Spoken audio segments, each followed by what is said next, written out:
Dans l'une de mes vidéos, j'avais expliqué que lorsque j'ai décidé de me remettre en forme à 56 ans, j'ai commencé par visualiser le corps que je voulais obtenir. Ça a été mon point de départ. Et récemment, quelqu'un m'a demandé: est-ce que tu crois aux lois comme l'attraction ou l'assomption? Alors plutôt que de lui répondre en privé, j'ai décidé de vous en parler ici.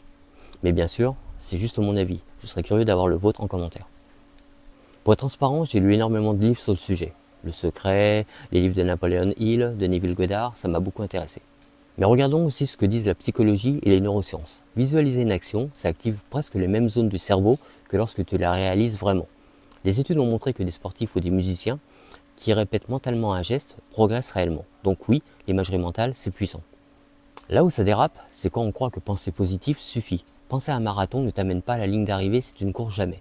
Par contre, si tu t'entraînes, visualiser peut booster ta motivation et ta confiance. En pratique, visualiser le processus, les entraînements, la constance, les petits progrès est bien plus efficace que de rêver uniquement du résultat final. Ça prépare ton cerveau à réagir face aux difficultés. Et si je reviens au fitness, ce n'est pas en pensant positif qu'on prend du muscle après 60 ans, mais en croyant que c'est possible, en visualisant ses progrès et en passant à l'action. Là oui, ça change tout.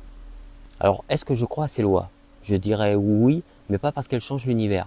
Elles changent celui qui y croit. Et c'est ça qui transforme tes comportements, ton énergie, ta vie. En résumé, la pensée c'est l'étincelle, l'action c'est le feu. Et toi tu en penses quoi? Est-ce que tu crois que la pensée suffit ou que c'est l'action qui fait la différence?